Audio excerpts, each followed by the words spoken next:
በነገራችሁ ላይ አንድ እርግጠኛ ሆኜ የምነግራችሁ አብርሽ ጤነኛ ነው። አብርሽ በጣም ጤነኛ ነው። ነገር ግን አሁን እያሳመሙት ነው። አሁን ህመምተኛ እያረጉት ነው። ማን? ዴቭና ቡዜ። እናንተ ጋር ሲሆን ጤነኛ ነው ልጁ። እናንተ ጋር ጥፋት ሲያጠፋ ጤነኛ ነው። እንደ ጤነኛ ሰው ትቆጣላችሁ፣ ትጠይቃታላችሁ። ሩታ ጋር ሲሆን ታሟል እያላችሁ አከባ ትፈጥራላችሁ። ምንድነው ሀሳባችሁ? ምንድነው ማለት ለወንድማችሁ የምትመኙለት? አረ ምላስ እኮ መጥፎ ነው። እናንተ በወንድማችሁ ላይ ይሄንን ምላስ ማያመጣው ነገር የለም። የምሬ ነው ምላችሁ። ሳይታመም ታመመ፣ ሳይታመም አብድ፣ በግድ ጨርቅህ ጥለህ አብደህ ካላየሁህ እያለችው ነው እህት ተብዬዋ። እንዴ ሩታ ጋር ሲሆን ነው እንዴ ታማሚ ነው የምትሉ? እናንተ ጋር ሲሆን ለምን ታማሚ ነው አትሉም? እሺ እንዴት በር ከፍተ ወጣ? እንዴት እናንተ ስትጠይቁት ትክክለኛ መልስ ነው የሚመልሰው። ትክክል ነው። ሩታ ጋር ሲሆን ግን የሚመልስላችሁ መልስ ሁላ ትክክል አይደለም። ታሟል። ለሩታ ያላችሁ ጥላቻ በተለይ ቡዜ ዴቭ እንኳን ቡዜ ሞልታው ነው የመጣ። ቡዜና ኤርሜላ ሞልቶት ነው የመጣ። እንደዚህ በፍጹም የሚያስብ ሰው አይደለም። ነገራቶች አገናዝቦ የሚያወራና የሚመልስ ሰው ነው። አብርሽን የበለጠ ሊያሳብዱት ነው። እስኪ አይተን እንምጣ። ነገር እያላችሁ እንዳትሉ። እሺ ያለ እነሱ አትንቀሳቀስም ነው እንዴ? አብሬያት ብኖረው እኮ ከሷ ጋር ነው አይደል እንዴ? ከእናንተ ጋር አልኖርም አይደል? ስለዚህ ከሷ ጋር እየኖርኩኝ ከሆነ ደግሞ ከሷ ጋር ነው የትኛውም ቦታ የምሄደው። እሷ ሚስቴ ናት አይደል? በፊት እንዲህ ነበር የምታደርገው? መጀመሪያ በፊት አላውቅም ነበር ይሆናል። አሁን ብዙ ነገሮች ገብቶኛል። ሲጀመር እኮ አላገኘንም እኛ ሚስትህን ሩታን አትታሰስ አይደለም። አንተ ቴክስት ስላደረገችልህ ብቻ በሌሊት ተነስተ የምትመጣበት ምክንያት በቂ ምክንያት እየሰጠን አይደለም። አሁን በመጀመሪያ ደረጃ ለኛ ከዚህ በኋላ ሩታንም እንደፈለጋችሁ እንደዚህ እንድትናገሯት አልፈልግም። ሁላችሁም ዝም ብላችሁ እሷን እያናደዳችሁት ነው። ስትናደድ ደግሞ ጨጓራ ያማታል። ስለዚህ ዝም ብላ እንግዲህ ይህን አይነት መልስ ሲመልስላቸው ራሱ ጤነኛ አይደለም፣ አሞት ነው። በፊት እንደዚህ ትለናለሁ እያለች ነው። አሰላሙ አለይኩም ወራህመቱላሂ ወበረካቱሁ። ጉድ ቤተሰቦቼ ሰላም ብያለሁ። ሰላማችሁ ብዝት ይበልልኝ። እንዴት ናችሁልኝ? አላችሁልኝ? እኔ ያለሁላችሁ አልሐምዱሊላህ። መጥተናል። ላይክ ሼር ሰብ እያደረጋችሁ እስከ መጨረሻው አብራችሁ ተከታተሉኝ። የሀሳብ አስተያየት እየሰጠን አንዳንድ ነገሮች እየተማማርን እንሄዳለን ማለት ነው። እንግዲህ በሩታ ላይ የሚያደርጉት የጥላቻ ዘመቻ በጣም በከፍተኛ እየታየባቸው ነው። እነ ቡዜ በነገራችሁ ላይ አብርሽ ታሟል እያለች ነው እንጂ የታማመችው ራሷ ናት። ቢገባት ህመምተኛ የምትመስለው ራሷ ናት። አንድ ሰው ትክክለኛ መልስ እየመለሰላችሁ ለምትጠይቁት መልስ እየሰጣችሁ እንዴት ታሟል ልትሉ ትችላላችሁ? ያልታመመ ሰው ካልሆነ በስተቀር በዚህ ልክ ምን ይሆንላችሁ ልጁ? በቃ እናንተ ጋር እንቅልፍ አልወሰደም፣ ወደ ቤቱ መጣ። ሌላ ምን ጉዳይ አለ? እንግዲህ ሚስጥር ስላወጣባቸው በጣም ተናዷል። በርግጥ ያሰቡት ነገር ስላልተሳካ እሱ ቀድሟቸው ስላመለጠና መጥቶም ደግሞ እቅዳቸው ስለተናገራባቸው በጣም ተናዷል። ይሄ አይኖ ያናድዳል፣ በጣም ያበሽቃል። ምክንያቱም ሀሳባችሁ አልተሳካላችሁም፣ ህልማችሁ ከሽፎባችኋል። ያ ነገር በጣም ሊያበሳጫችሁ ይገባል። ነገር ግን ሩታ ምን አርግታሽ ነው በዚህ ልክ የሩታ ጥላቻ በዚህ ልክ? እኔ እንጃ። የልጁ ሰላም መንሳት ማለት አንቺ እህት ነሽ። የምር እህት እኮ ለወንድሟ መልካም ነገር ነው የምትመኘው እንጂ እንደዚህ መጥፎ ነገር አይደለም የምትመኘው።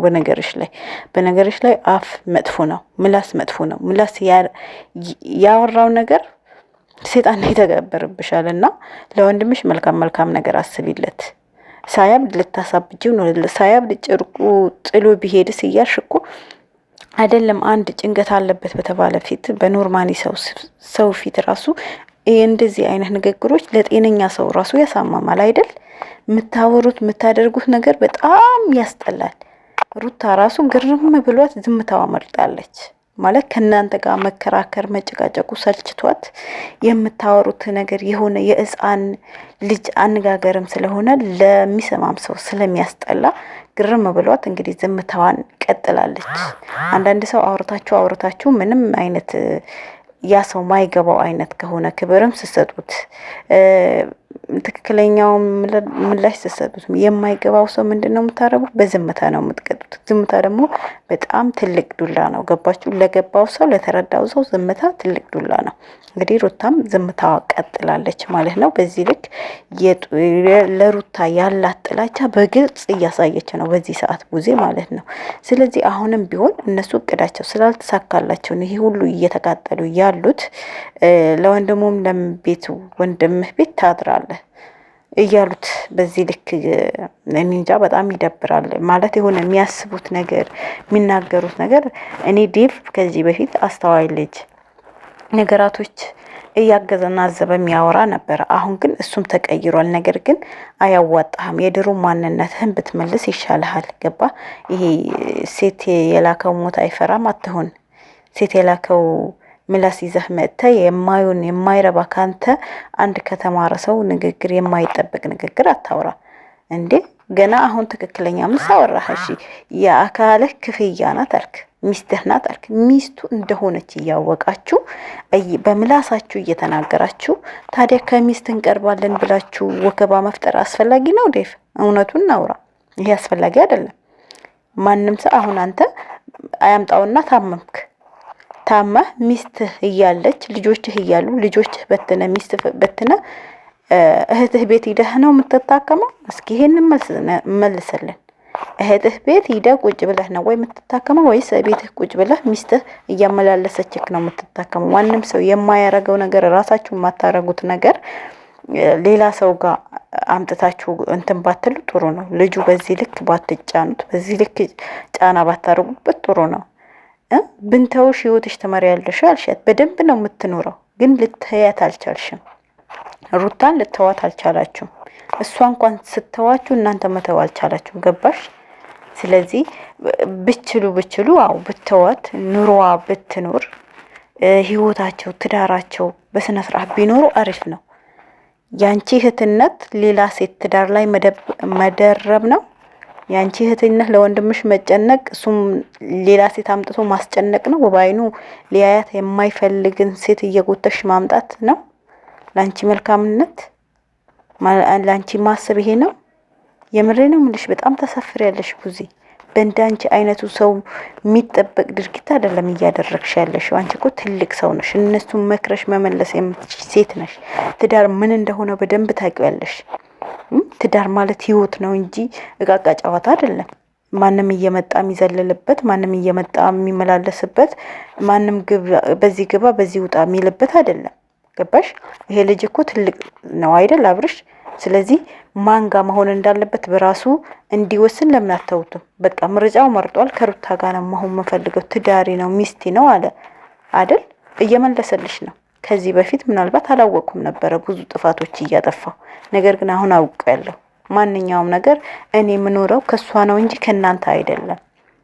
ስለዚህ የትም ቦታ ሲሄድ ከሷ ጋር ነው መሄድ የምችለው ብሎ ትክክለኛ መልስ ነው የመለሰላችሁ። ይሄም መልስ ሲመልስላችሁ ታሟል፣ የሆነ ነገር ሆኗል ለምትሉት አይደል?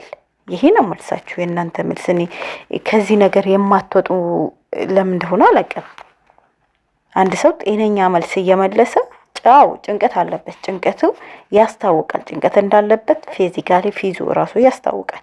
ያ ነገር ደግሞ የበለጠ ማለት ያ ጭንቀቱ እያባባሳችሁት ነው እንጂ በጭንቀት ላይ ጭንቀት እየፈጠራችሁበት ነው እንጂ ምንም ነገር። እስኪ እናንተ ለአንድ ሳምንት እርግፍ አርጋችሁ ተው ልጁ ሩታ ጋር ተውት። የዛኔ ሲመለስ ታዩታላችሁ። የዛኔ ወደ ራሱ ወደ ጤንነቱ ሲመለስ ታዩታላችሁ። በዚህ አይነትማ እንዴት ይደናል እንዴ? አንዴ ዳኒን ይዛችሁ እየመጣችሁ ታስጩሃላችሁ፣ አንዴ ኤርሚላን እየጎተታችሁ ትመጣላችሁ፣ ቤት ተበጣብጣላችሁ። ብለሽ ጭራሽ ሩታ እንደማትፈልጋት እያወቅሽ ቤት ይዘሻት መጣሽ። ገባሽ? በር ላይ ነበር አቆመሻት የገባሽው። ትንሽ ጠብቀሽ ግቢ ነበር ያላችኋት። አያችሁ? ስራችሁ ይጋለጣል። ሩታ እያለችሽ ነበር። ምናልባት ሌላ ሰው ሞልቶሽ ይሆናል የመጣሽ ብለሽ ነበር። አዎ ጠዋቷ አንቺ ጋር መጣ ነበረ። ተነጋግራችሁ አንድ ላይ ተያይዛችሁ ነው ሄዳችሁ። ነገር ግን ይዘሽያት መጣሽ እንዳትባይ ውጭ አርግተሽያት ገባሽ። ጠብቀሽ ነይ ብለሽያት ማለት ነው። ያ ማለት የሩታና የአብርሃም ደስታን አትፈልጊም። የሩታና የአብርሃም ሰላም አትፈልጊም። ገባሽ? የነሱ ሰላምና ደስታ ብትፈልጊ ኖሮ በመጀመሪያ ደረጃ እቺ ልጅ ከህይወታቸው እንድትወጣና እንድትረቅ ነበር የምታረጊው። ገባሽ? በቃ አትድረሽባቸው አልፈለጉም። ሰላሙን ስጪ፣ ለትንሽ ጊዜ እየረጋጋ ብለሽ በር ነበር ምዘግይባት። ለማንኛውም ውድ ቤተሰቦቼ እስከ መጨረሻ ስላዳመጣችሁኝ አመሰግናለሁ። ላይክ፣ ሼር፣ ሰብስክራይብ እያደረጋችሁ